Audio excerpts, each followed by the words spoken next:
through. and I won't fear it. My Check, check, boyfriend check, is a check. man who has got femininity within him, and when I say that, I mean sensitivity. Okay, wait a minute. Hold your horses there, young lady. Let me see if I can find Domination. Capture and defend the Really? forward No idea. operating positions. Capturing Charlie. Where did our girl go? God, what's this chick's name? I forget. Anyway, I don't want to interrupt the whole thing, but like the thing is this is like if you go and you look up her boyfriend, he looks exactly like you would expect that guy to look like. Yes, very much leash. He's a sensitive man. He's the manliest man I've ever met. And people presume because I'm so strong and I'm so outspoken, I must be with some like weak, like cuck. You kind of are. God, yeah. Somebody give me the pictures of this. The guy, her boyfriend. Like in the thread I pulled this from, which I can't get to right now. They post pictures. I think he's a musician, actually, of some caliber. But the guy, yeah, he's not the most masculine guy. If that's the most masculine dude you know, you come to Vegas, baby girl. Simp type. Where it's like, no, a weak man couldn't handle me. His masculinity is so firm, nothing threatens it. Not his femininity and not mine. That's Damn, bro. I got all turned around. First off, can we argue that point first? God, I gotta find that. I gotta find this. I don't even know this chick's name. She's like somewhere between Sadia Khan and Drew Akwala. Yep. Yeah, people are like, who is that? All right, last one, and I saved this one for last on purpose. Argue the fucking point. Well, I think at a certain point in time, you're going to have to choose real opponents. It's like the Jake Paul thing. But see, I want the real opponents. Where are they? Where are they? Right. And we've had people on the show where it's like we. Where are they? You know where they are? Constantine, Chris, whatever the fuck your name. I can't even pronounce your name. You know where they are? Right fucking here. Right here. That's where they are. The people who will give you substantive pushback on your bullshit have always been here. You avoid them like the fucking plague. You're the guy that has Destiny on there. You're the guy that has Ashley St. Clair on there. You're the guy that had, Sydney Watson on there. You're the guy that has all these, the militant feminist chick he's about to mention here in just a second. Dude, you don't want that. You don't want the fucking smoke. You don't want the heat. And now you're going to cry to Joe Rogan and say, oh, wait, where are they? We want to have a good debate. Get the fuck out of here. Your entire show, fucking Trigonometry, is built around having guests on there that ain't going to push back, that aren't going to do shit. That it's whoever the new fucking hotness is, man. I hate to say this, is driving me fucking insane. Because you have somebody on there talking shit about the Manosphere, talking shit about the Red Pill, and I'm sure Louis Theroux's in the fucking backfield coming up pretty soon on your show. Why? What the fuck, man? They'll give you this bullshit about, well, where are they? Right fucking here, Las Vegas, Nevada. That's where we fucking are. Me, Mike Sartain, whoever else. I don't care. Look, we've been here forever. Like, we're right here, man. Joe Rogan, we're right here. Look, Joe Rogan comes to Las Vegas, for Christ's sake. Come right here. We'll host you. We'll host you down at Origin. I don't care, Joe. Come and hang out with us. Let us give you our fucking side of the story. We will push back against you. We will give you numbers that you won't even believe, man. You will have analytics that go through the fucking real. We'll give you better analytics than Destiny. We will give you better analytics. I'll certainly give you better analytics than, now, Ashley St. Clair. I guarantee you. Constantine, whatever the fuck your name is, dude, please, you're crying me a fucking river. This woman from the Guilty Feminist podcast, and she came on, and we gave her 40 minutes. She basically laid out her whole vision, and was respectful and polite, and it was a good conversation, actually. The moment I said, well, you've been speaking for this time, here's some of the things that I see that don't make sense in my head. Can you help me out? What doesn't make sense is who the fuck is this chick in the first place? That's what doesn't make sense. Of course she's gonna stonewall you. Of course she's gonna reframe to reframe language. Of course she's gonna do that. You knew she was gonna do that when she came on the fucking show. Guys, more than a man can take. Immediately got personal. Immediately. Yeah. And that's what Francis is saying. Yeah, you know why it was personal? Is because she ran out of empirical gas. Right? It's very common. Would you like me to explain this Constantine, whatever fucking shit, Kristen. Here's what happened. She ran out of gas. Enemy chopper You gone threw a up on little. approach. You had a good empirical counter. I know. Watch the show. You had a good empirical counter argument, and she had nothing. You know what women do when they don't got any more gas? When they run out of rationality? When they run out of empirical, whatever they think are like cogent, coherent points, and you can't have counter arguments. You know what they do? What's the result? An emotional reframe, which is exactly what she did for first. Go outside and touch grass. If you hear any of these words, if you're here, who hurt you? How was your family Control life? 2 objectives. Did mommy love you? Let's see. What was the other one? Do you know any actual women? Hey, you hear anything I said remotely like that? That's called an emotional reframe. That's something you and I could have had a discussion about because you want to have that pushback and you want to have some real substantive debate, but you're not getting it because you're Enemy cruise scared missile shitless. You incoming. are chicken shit to have me or Mike or anybody else in this space on Enemy this UAV side of overhead. the fucking gate. We're You in won't have control. on there. That's why you're gonna tell Joe Rogan that you're fucking like frustrated with that. Get the fuck out of here. You have had for like 2-3 years to do this. Shut the fuck Saying, up. like, I'd love to see people who have an ability to argue the point. Yeah. Right here! Right fucking here! Right here! I'll argue the point. Hey! I'll do it. I can do it. Mike's picking. Mike will do it. I'm going to show you a video of Mike. Constantine, if you're watching, watch later on because I got another video that I'm going to riff on. It was Ryan Panetta's show with Mike Sartain was on it. He was arguing the point. This is what happens. And this is, well, the thing that happened to this other guy on the Ryan Panetta show with Mike Sartain. That's going to happen to you if you ever wanted us on your show. Don't give me this horse shit. We're here. We'll argue the point. Have us on. You'll get better analytics. You'll have a better show. You get better views. And you know what won't happen at the end of it? People will go, oh, geez, I really think that Manosphere guy, those Manosphere guys are making sense. See, Mike has always said this. It says that, you know, the reason why we don't get asked on shows like Chris Williamson or we get intentionally blackballed off of Tom Bilyeu. Hey, bro. The reason we don't get those invites is because they're not afraid that they're going to lose their audience or that people are going to, downvote them or anything like that. They're worried that their audience will agree with us. That's what they're worried about. And that's what you're worried about too. So when you're crying fucking Joe Rogan about this, like, shut the fuck up. We're here. We've been waiting for a long fucking time. You just don't want to have it. And that's what Dave does. He argues the point, and that's either persuasive to you or it isn't. Well, I think the problem is their point is not very good. Yeah, I think that is the problem. Yeah. And so you have to go personal. You have to attack people. You have to use that. Friendly UAV online. The people he gets, their argument is not very good. The people he books on the show, their argument is not very good. It's the only way you can get anything off, and then you can try to get that person emotional and trap them. So why don't they change their opinion? It's a good question because if you're ideologically, Yeah, because they're nuts. They're batshit crazy before you bring them on. You wouldn't bring them on if they weren't. captured, especially if you're on the left, like it's a very clear ideology, and there's like real blowback for deviating from it. Yeah. As we know, right? Yeah.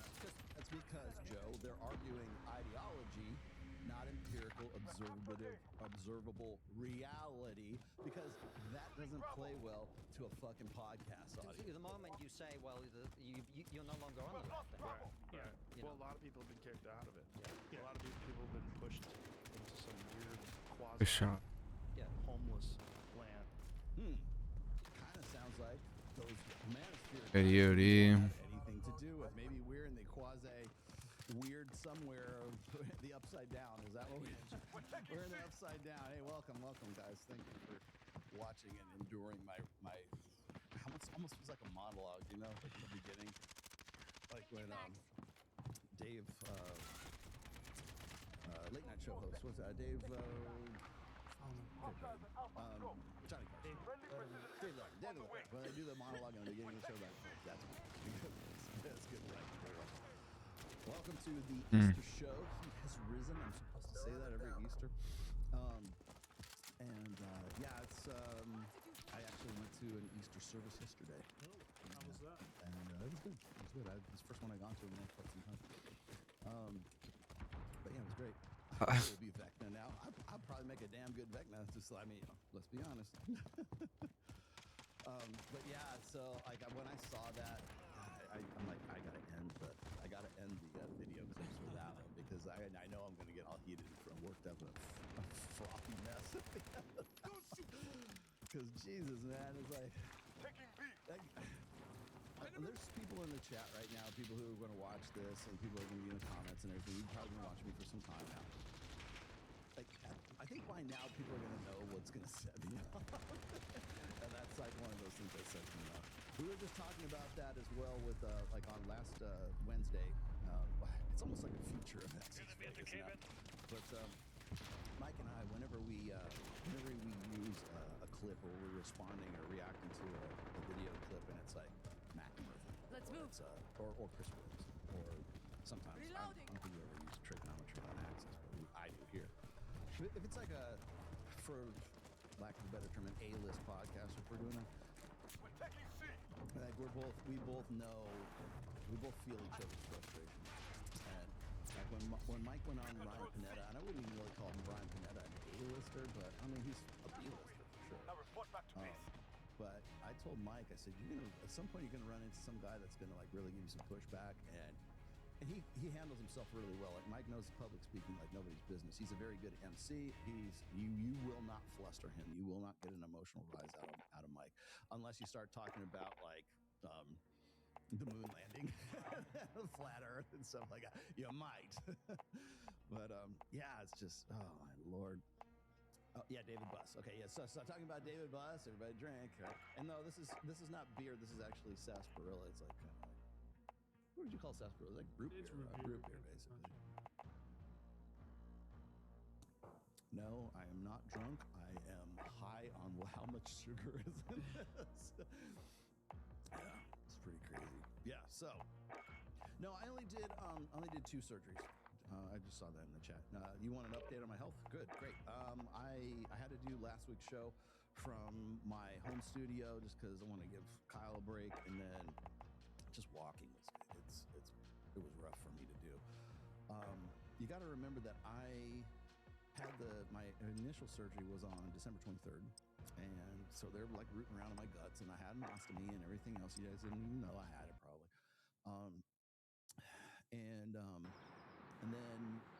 And then I had to go through a series of tests, and they had to scan me and do all this stuff to make sure there was no leaks, as I had the resection and everything. And the good news is this: I don't have cancer, I don't have Crohn's disease, and all the diverticulitis that they needed to get out is gone. So it's just a plumbing issue. Well, the problem is plumbing still takes time to heal too. So then they go rooting around your guts to like reconnect you and everything, which is great. But like it's one of those kind of wounds where it's like they can't just close you up. So I've got about a nickel-sized hole in my gut right now, and I have to go like pack it in and pull it out back in. It's like a damage change every day, and it's kind of gnarly. But We're on out. Stand by. do I? Where's my gnarly? Oh, there We're it on is. out. Oh, gnarly! It's pretty fucking gnarly. But so it's good. I'm fine. I'm getting better every day. It's a little bit easier. I had a birthday.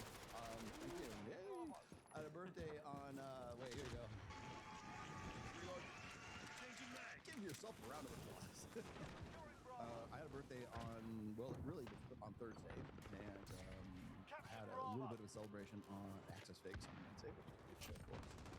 We had Moff and we had Spence from the Ladies Night show. I forget what they're calling it now. Oh, it's Ladies Point of View. It was Rich Cooper's show, and now Rich Cooper is kind of parted way with those two guys. I don't know if you ask questions. But they're kind of doing their version of Access Vegas, although it's all via remote. It's all like through StreamYard. But Spencer is part of the MOA team now, and Moff is just a cool dude. I would love to do a show with him, and just was kind of pick his brain when he's available. But he's in Florida right now. Pretty cool dude. So he was on the show as well. So it was a lot of fun. Let's see, announcement times. Just to get past a few things here, pay the bills. I have an upcoming event coming up in Miami. It'll be the week of the 15th through the 17th. That is the Miami Babes in Toyland, which is the white party. It's the biggest, let's say, East Coast event for Babes in Toyland. I'll be there. My Reignite crew is there. Sorry, the boat is full now. So the fishing charter is now 100% funded, and the Kickstarter's over. You missed out. Sorry, there'll be another one next. Oh. Probably could have sold 2 boats now I think about it. But then I got to go out twice, which I'm okay with. But Damn, that would suck, dude. I don't know. You know, like people have asked me this too, and I don't want to get in between because I don't know enough to give you a right or a wrong answer. So I'm just gonna like keep my big nose out of it. But I don't know. I don't know what's going on. But I do know that Spencer's pretty cool. Me and Mike have been on their podcast before. And then Spencer's here in Las Vegas, and he's part of the MOA crew. I think he's an instructor for MOA now too. Anyways, pretty cool. Good to go. Thank you, Sammy. Yes, here. Hey, pal, me money for birthday. You give me money for birthday now. Send me money for dog food. So had a good time doing that. But anyway, so Miami trip is coming up. It's the 15th through the 17th of May. It'll be in Miami, Florida. The event itself is going to be at Strawberry Moon. That will be on the 16th of May. The fishing trip actually is on the 14th. So that will be that's the Thursday before all of that. I'll be there actually on the Tuesday, so I'll be there for most of that week. I'll be going on Fresh and Fit. I got Danza project coming up. Don't know what else we got going on. Mike's got some other shit that he wants me to do with him there. So we got that going on for the week of, well, for me, it'll be the week of the 12th through the 18th of that week. I won't be there for that Sunday. I'll be doing this show from lovely Miami, Florida. So that's coming up. And if you want to still just come and enjoy the events and go and come to the meetup, you'll be able to go to the Babes in Toyland event. We have a table there. It's already purchased, ready to go.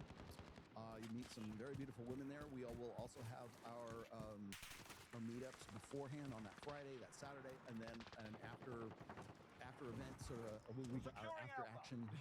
after action debriefing will be on Sunday. And so that's coming up the boat is full, sorry.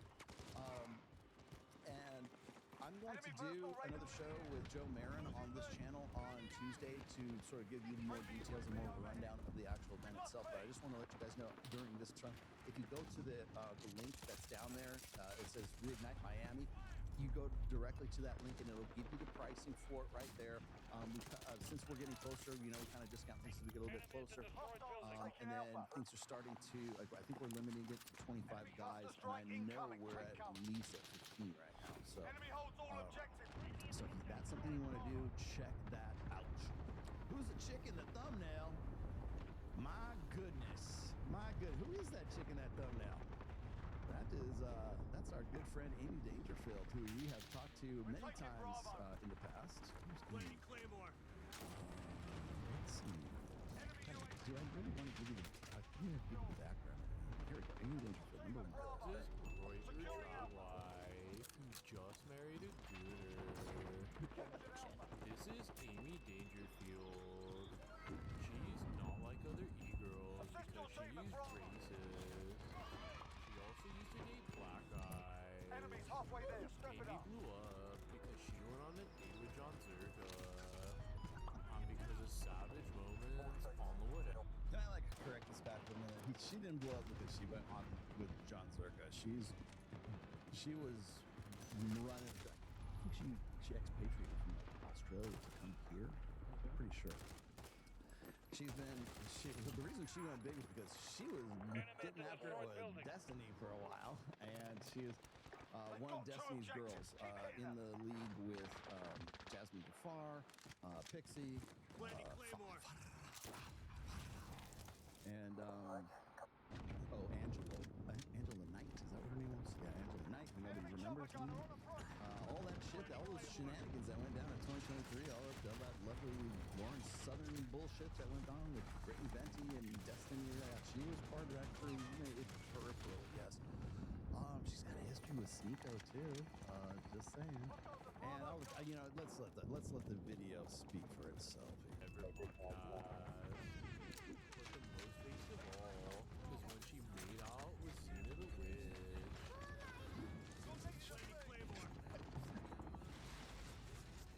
We lost Bravo! I'm gonna go. Amy's actually very good at sex. I'm an even better trad wife. She just married this nigga. Born edition would give pints out the heebie-jeebies. They were low-key made for each other, and I'm not jealous at all. Is Amy Dangerfield a sexual patriot, or would you call her something else? That's deep. Yeah, thank you. Friendly UAV. Yeah, there you go. All right, we'll pull that out of there right now. Oh my goodness. Yeah, so there's she's just got the reason that came out is because she just got married to this guy who is again. It's like, remember that one chick, the Timu version of Sadia Khan that was that I had on a minute ago? Yeah, if you look at that guy and you look at the guy that Amy's with him, like that's. Do I want to say it? You're Enemy not personal gonna make radar in the air. You're just not gonna make it. I know Amy Dangerfield. I know her somewhat well, but like, come on now. You're not gonna make it. She was on with I remember meeting her. She was on whatever podcast. She was one of Destiny's girls for the longest time. That's why it's a little bit kind of like I kept her on distance for a while. She's been on Access Vegas before. I like Amy. Don't get me that. By the way, this is no like Amy. Go kiss girls, fine. Come on Access Vegas and kiss girls for us too, please. Friendly UAV. But now apparently she's decided to do this like 5-minute long diatribe about why she's now a trad wife. We're taking Bravo. Which is why I titled today's show The Epiphany Phase. Why women suddenly find God after 30. Right? What? So if you haven't read my second book, which is Irrational Male Preventative Medicine, it is available on Amazon right now. And a lot of people tell me that it's one of their favorite books in the series. Like it's the sleeper hit of the series. And the reason I think that is because I think I'm a little more tactical in that book. I actually, the whole, about 3/4 of the book is dedicated to the timeline. And I think I've shown you the timeline before. Hostiles taking Alpha. Do I have it? Yeah, here. This is the timeline that